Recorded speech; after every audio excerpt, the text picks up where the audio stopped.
어제 남북 정상회담 이후에 6.12 미북 정상회담이 어떻게 될지, 그리고 남북 관계는 어떻게 될지, 그리고 보다 크게 보면은 한반도의 평화는 어떻게 될지 진단 분석하도록 하겠습니다. 두 분 모셨는데요. 문성묵 한국국가전략연구원의 통일전략센터장님, 그리고 홍현익 세종연구소의 수석연구위원님 나오셨습니다. 어서 들어오십시오. 네, 안녕하십니까? 예. 자, 저도 어제 그 2차 남북 정상회담 관련 속보를 보고요. 처음에는 2차 남북 정상회담을 오늘쯤 할 거다 이렇게 처음엔 알아들었어요. 근데 나중에 듣고 보니까 이미 했다라고 보도가 되더라고요. 네. 자, 처음에 딱 들으셨을 때 느낌이 어떠셨어요? 예, 저도 다른 어떤 볼일을 보고 이동하는 중에 네. 전화를 받았습니다. 네. 남북 정상회담을 했다는데 알고 있느냐? 모르죠, 당연히. 네. 그리고 이제 그러냐? 그러고서 이제 보니까 속보가 막 뜨는데 했다라는 얘기였습니다.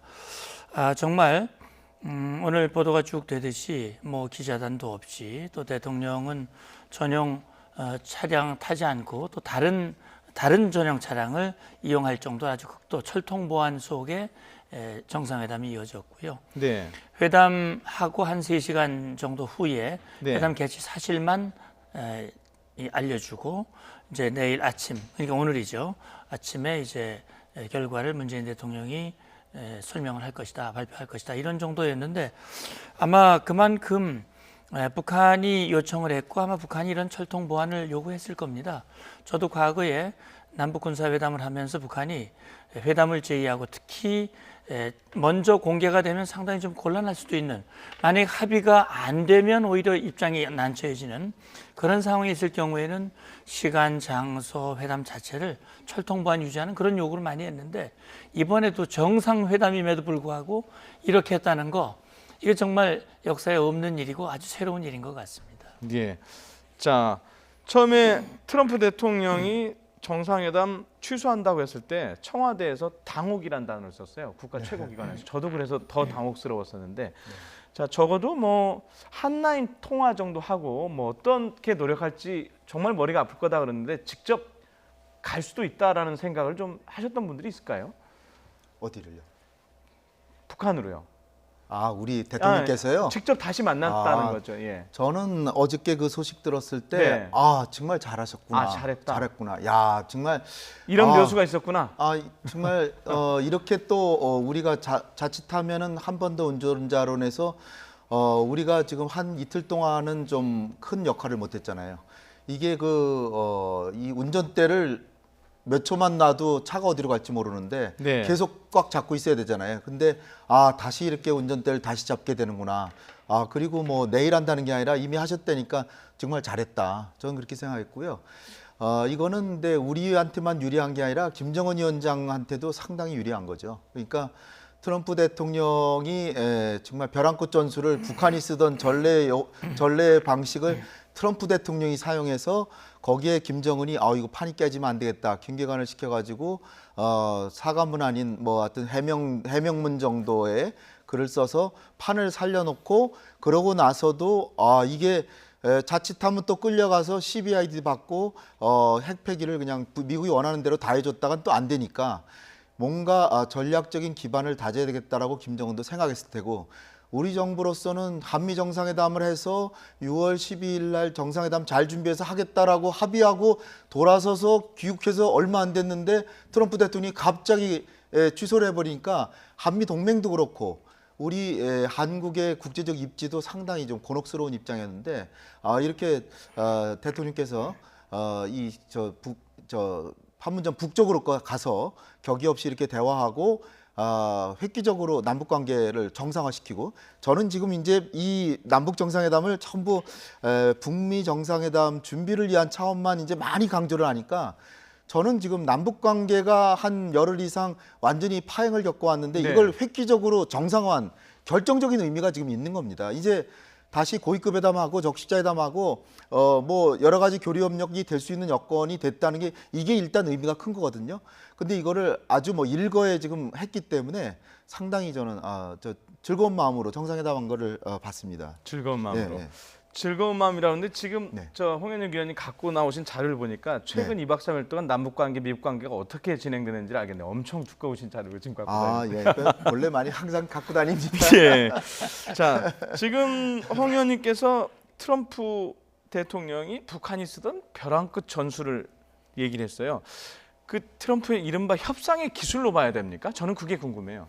예, 그게 그럴 수도 있지요. 트럼프 네. 대통령의 특유의 뭐 거래의 달인이라고 그러고 본인도 또 네. 거래 기술이라는 책도 냈고 실제 본인이 이런 북한과 미국 간의 이번 북미 정상회담을 뭐 일종의 게임이라고 얘기도 했고요. 네. 그러니까 제가 생각할 때는 뭐 그런 관점에서 우리가 해석을 할 수도 있고 또 한편으로는 우리가 이 그동안 트럼프 대통령이 발표한 바에 의하면 이제 역대 20여 년 동안 북한 핵 문제를 해결하기 위한 역대 정권의 모든 협상들이 실패를 했다.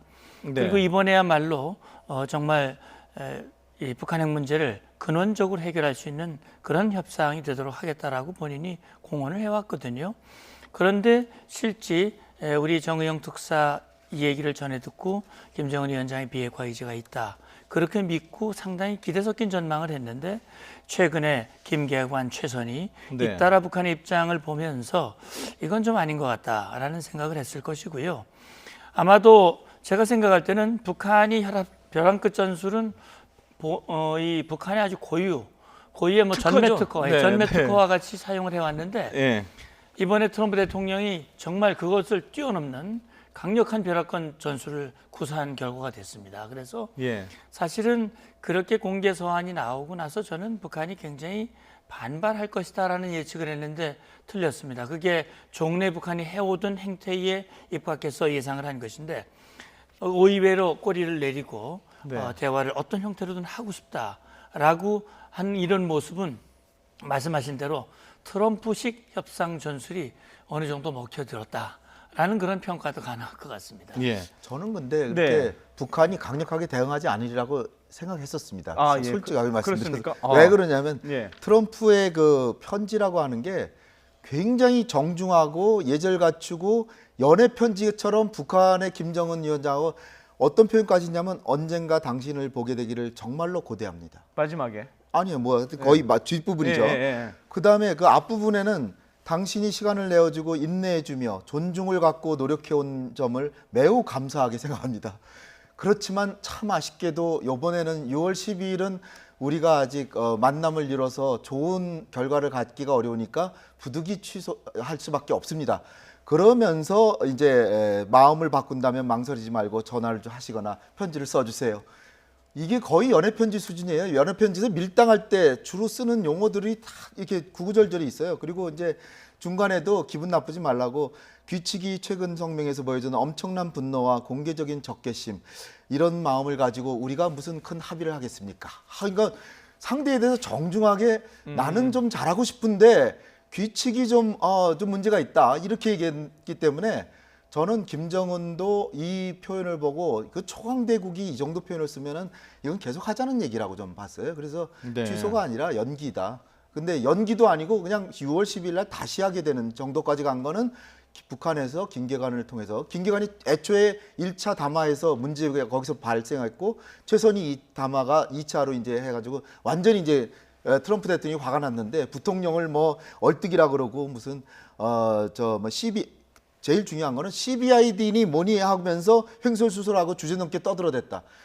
트럼프 대통령 CBID는 반드시 해야 된다 그러는데 김계관, 최선희 두 사람이 다 CBID를 완전히 이건 있을 수 없는 일이라고 그래버렸어요. 그러니까 트럼프 대통령이 편지 중에 CBID 얘기를 안 했지만 사실은 그것 때문에 전 깨졌다고 보는데 아직도 근데 지금 남북 정상회담까지 했지만 CBID는 여전히 숙제로 남아 있다. 저는 그렇게 봅니다. 예, 그렇습니다. 그 조금 전에 이제 트럼프 미국 대통령의 편지를 소개해 주면서 그때 네. 당시에 뭐 여러 가지 논란이 있었어요. 이게 취소하는 거냐, 네. 연기하는 거냐. 그런데 이제 취소도 아니고 연기도 아니고 지금 현재 분위기는 당일날 다시 하는 걸로 지금 추진이 되고 있지 않습니까? 그렇죠. 네. 자, 그렇게 된 가장 결정적인 원인이 어제 남북 정상회담이다라고 평가해도 될까요? 일단 제일 큰 거는 북한의 반응이 네. 정중하게 또다시 거의 연애편지 수준으로 우리는 그 미국 지도자로서 역사상 최초로 북미 정상회담을 중대사변으로 만들기에 노력하는 트럼프 대통령을 내심 높이 평가해 왔다.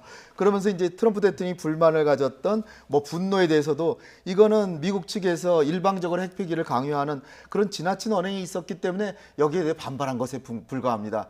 구구절절히 트럼프 대통령이 이의를 제기한 걸 자상하게 설명하면서 오해다. 우리도 만나고 싶다. 그리고 아무 때나 어떤 방식으로든 대화할 수 있다. 이렇게 했으니까 이게 이제 1차로 된 거고요. 근데 이제 아마 그 남북 정상회담도 그거 직후에 이제 김정은 위원장도 굉장히 좀 불안했던지 김정은 위원장이 먼저 제안하는 거 아닙니까? 근데 우리 문재인 대통령께서도 이거 한 라인으로 전화 통화를 할까? 그럴까 망설이고 계시는 중에 이 실무회담 간에 아마 국정원하고 통전부에서 이게 연락하다가 그러지 말고 정상끼리 한번 만나시는 게 어떠냐. 그 북한에서 제안했다는 거죠. 그래서 대통령께 보고를 하니까 대통령께서 그럼 만나자. 그래서 전격적으로 이루어진 게 어제 정상회담입니다. 그러니까 어제 정상회담은 사실 긍정적인 효과는 충분하지만 어제 정상회담 때문에 6월 12일로 결정된 것은 아니다. 저는 트럼프 대통령이 애초에 6월 12일 날 할 수 있다는 마음을 가지고 취소한 것이다. 이렇게 봅니다. 근데 북한의 반응, 김계관의 반응 자체가 결정적으로 유순했기 때문에 그렇다면 왜냐하면 6월 10일 아니고 날짜를 잡으려면 미국 대통령도 바쁜 사람이에요. 다른 날짜 잡기도 힘들어요. 한 2달 내에는 날짜가 없을 수도 있어요. 그러니까 그냥 6월 10일로 하자. 이렇게 된 게 아닌가 싶습니다. 자, 홍 의원님 말씀은 지금 6.12 미북 정상회담이 그대로 유지가 된 거는 양측의 이른바 연애 편지 때문에 그랬다는 말씀인데 그렇죠. 표현을 하자면 일합을 열었는데 네. 거기서 정면으로 부딪히는 거는 둘 다 손해니까 다시 해서 한번 2합을 다시 시작해 보자. 3합 정도 가야 전 정상회담 된다고 봅니다.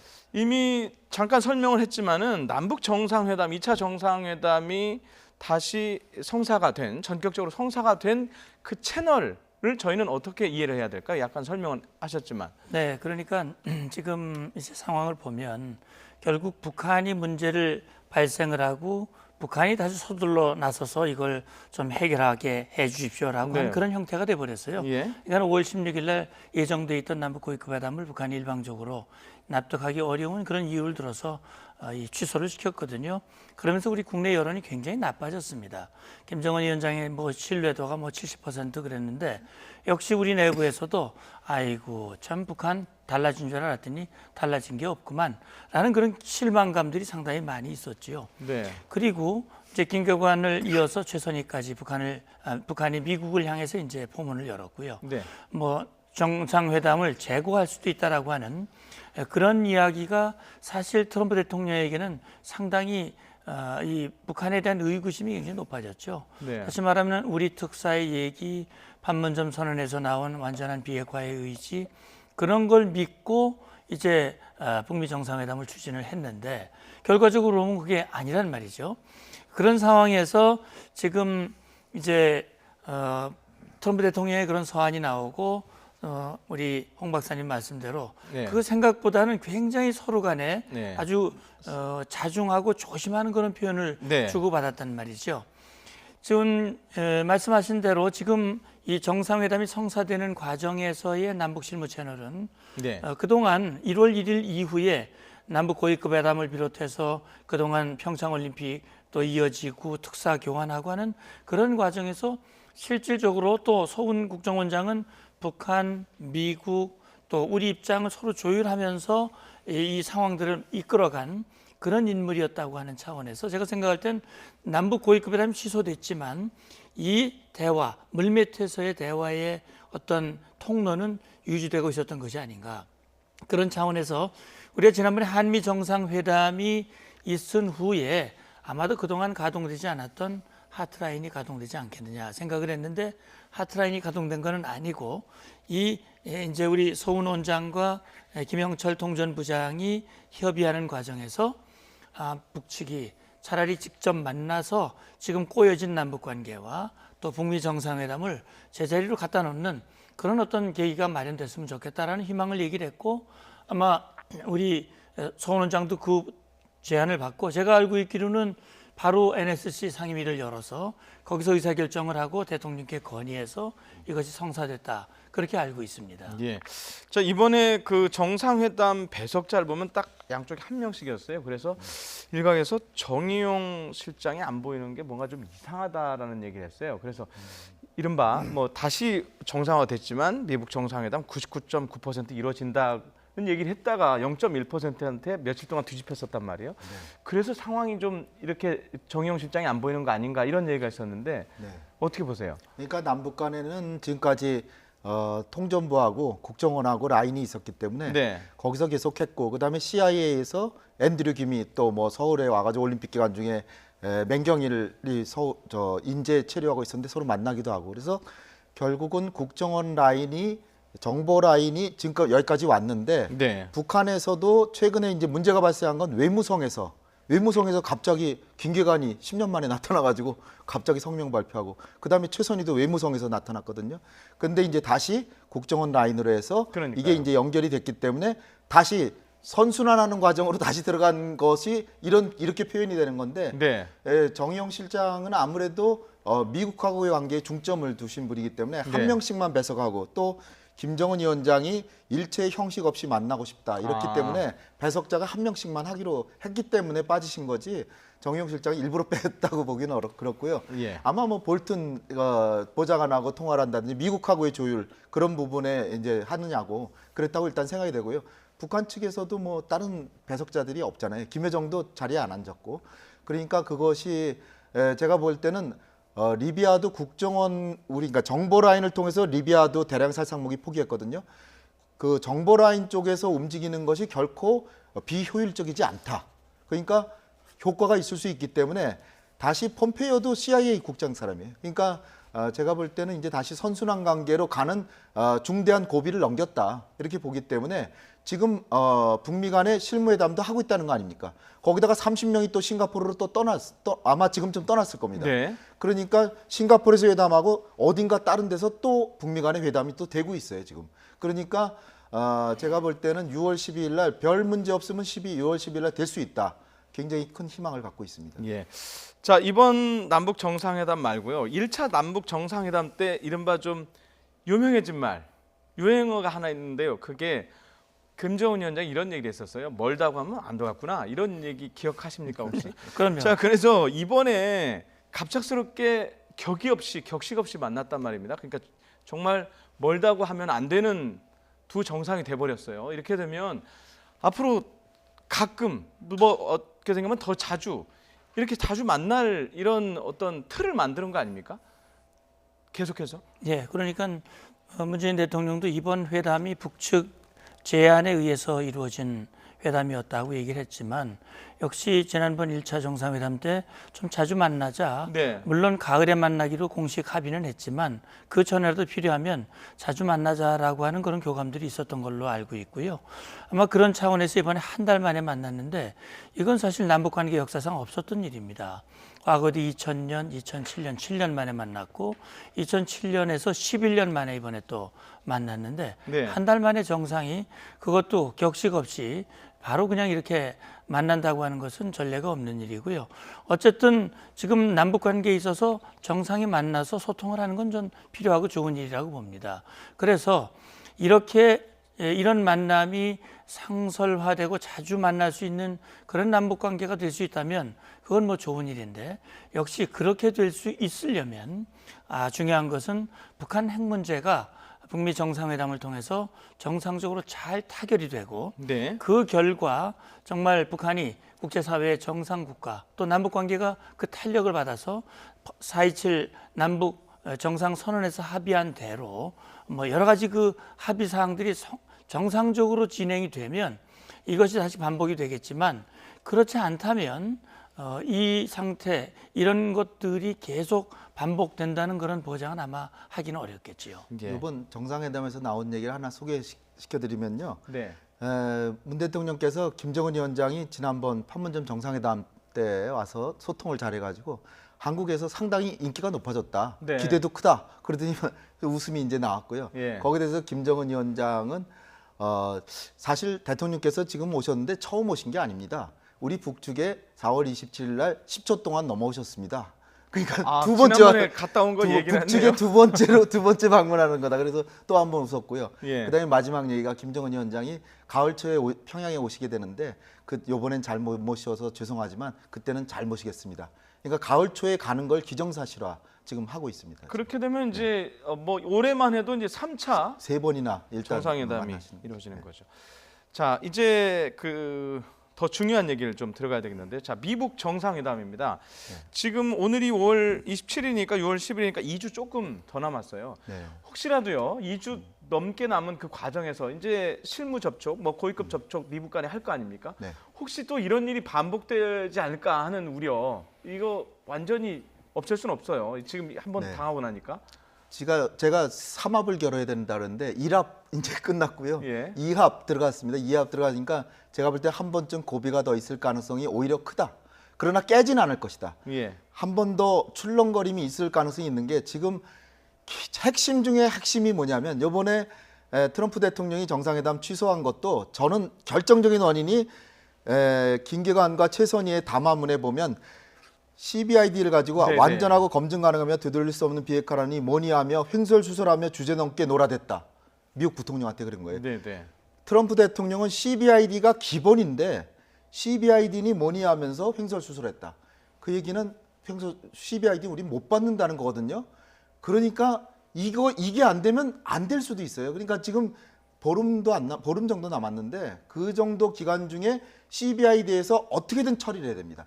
CBID란 용어를 사용하지 않고 다른 용어로 바꾸더라도 뭔가 북한이 확실히 검증을 받는데 CBID란 용어는 안 넣으면서 해야 되고, 또 하나는 뭐냐면 또 하나 중요한 문제는 이게 프론트 로딩이라 그래가지고 앞부분에 6월 10일에 정상회담하고 한 3개월 이내에 북한이 많은 행동을 해야 돼요. 첫째는 모든 핵 자산을 신고해야 되고, 그다음에 우라늄 농축 부분도 폐기하는 걸 약속해야 되고, 네. 세 번째는 핵무기하고 ICBM의 상당 부분을 미국이나 외국으로 반출해야 되고, 마지막으로 CBID에 해당되는 특별 사찰을 받아야 됩니다. 이걸 미국이 요구하고 있어요. 지금 4가지를. 그런데 이거 다 들어주려니까 북한이 이거 도저히 안 되겠다고 해서 나온 건데, 이런 진짜로 중요한 내용은 정말로 안타깝게도 문재인 대통령 오늘 성명에도 전혀 언급이 없어요. 2라운드는 이제 네, 지금부터 시작이라는 거죠. 이게 이제 실무회담에서 아주 격렬하게 논의가 돼야 됩니다. 그러니까 아주 낙관만 할 수는 없다. 그러니까 한 번 더 출렁이더라도, 근데 저는 뭐 그렇게 흔들리지 않을 거예요. 왜냐하면 정상들이 만나겠다는 의지는 있기 때문에, 네. 그렇다면은 6월 10일이 아니라 6월 20일로 며칠 연기가 되더라도 저는 하긴 할 것이다. 이렇게 봅니다.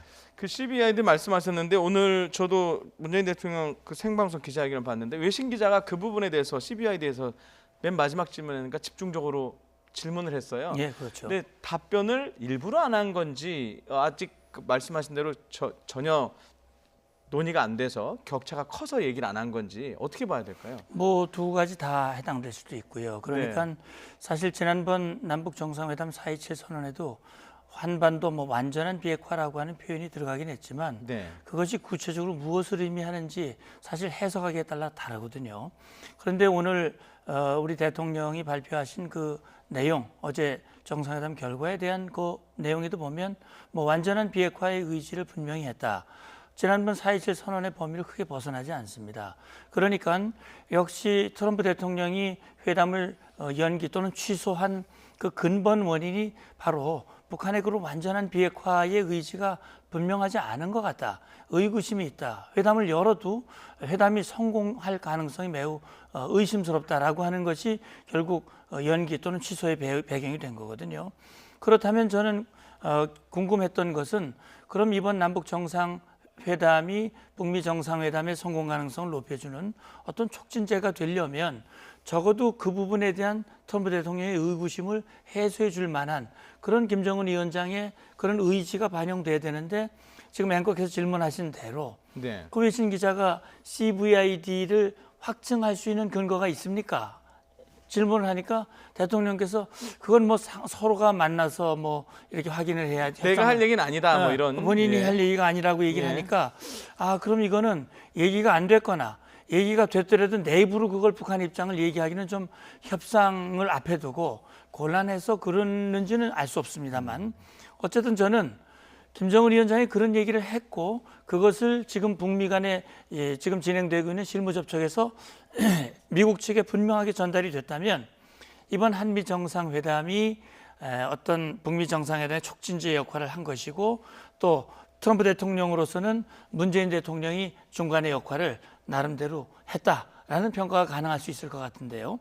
그래서 우리로서도 이번 어렵게 만든 북미 정상회담이 열리는 것도 중요하지만 거기에서 어떤 합의가 이루어지는 것은 더 중요하거든요.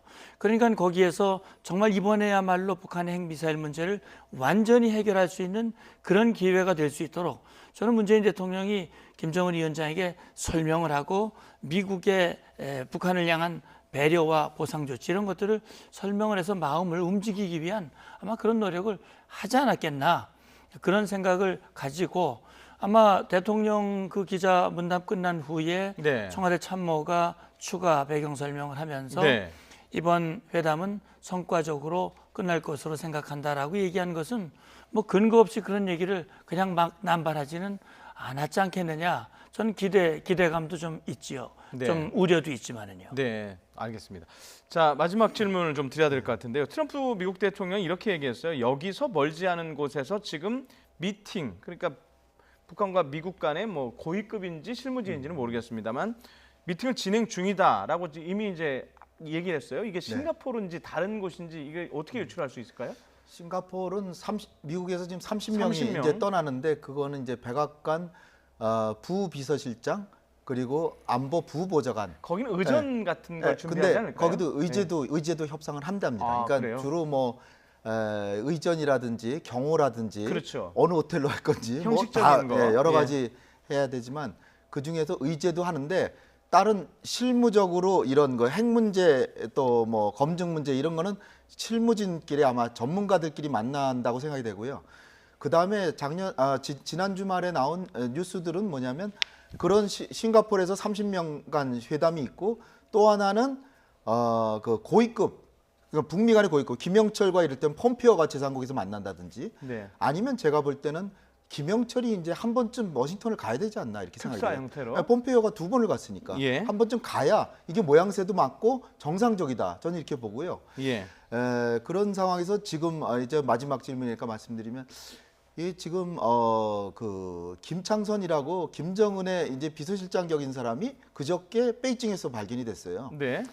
지금 동북 삼성의 고속철이 상당히 내일 모레 통제가 된다고 얘기가 들려오고 있어요. 그리고 그 얘기는 뭐냐면 김정은이 내일이나 모레 동북 삼성 만주 쪽에 가가지고 시진핑을 혹시 만나는 게 아닌가 그런 네. 생각도 들어요. 근데 그거는 1, 2차 북중 정상회담과 달리 이번에 네. 다시 김정은이 시진핑을 만난다면 또 다른 그 파국이 올 수도 있습니다. 왜냐하면 지금 미국에서는 중국의 입김이 강해지는 걸 아주 강력하게 견제하고 있는데 김정은이 또 다시 중국 카드를 쓴다 그러면 이게 좀 판이 좀 흔들릴 가능성인데 저는 요번에 만남은 안 이루어졌으면 하는 바람을 좀 갖고 있는데 그 뭐 제 뜻대로 되는 건 아니고 어쨌든 그런 정보가 일단 돌고 있습니다. 그래서 그럼에도 불구하고 지금 이합제 들어갔으니까 6월 12일 전에 치열하게 아마 공방전을 하면서 마지막에 트럼프 대통령 성격으로는 극적인 형식으로 뭔가의 합의문을 내놓을 텐데 그런데 이제 이걸 한마디만 더 드리면 최소 공배수적인 양측이 하고 싶다고 하는 것보다 더 포장을 해서 합의가 나오면 이거는 또 깨집니다.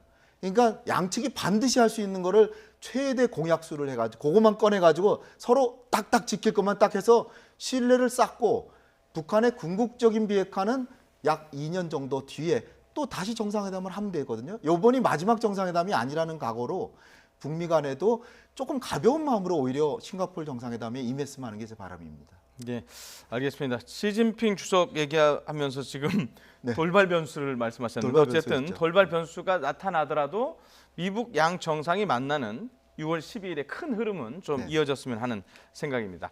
자, 여기까지 듣도록 하겠습니다. 문성묵 한국국가전략연구원의 통일전략센터장님 그리고 홍현익 세종연구소의 수석연구위원님 두 분이었습니다. 고맙습니다. 감사합니다.